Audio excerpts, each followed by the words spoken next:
Good evening, teacher. My name is Juan Pablo Castañeda.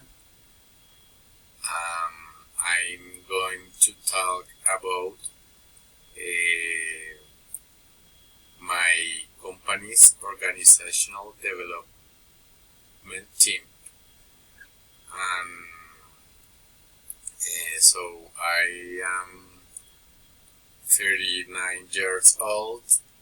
I live in Galicia neighborhood in Bolivar City in Bogota, and I work. In my work, we sometimes do sport activities such as bowling, soccer, and activity breaks and groups activities.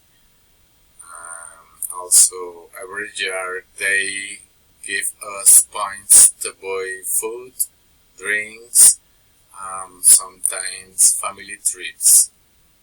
When we travel as a family, we like to go to the sea and eat a lot of fish and chips. And also, when there are special days, our company delivers gifts and toys for children and adults. And at Christmas Day, do group activities, and again they give many gifts to all of the employees.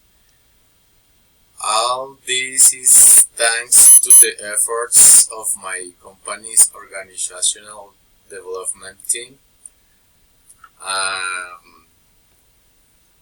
So this is my presentation about last evidence, and thank you, and I hope to meet the objectives of this activity, teacher. Thank you so much.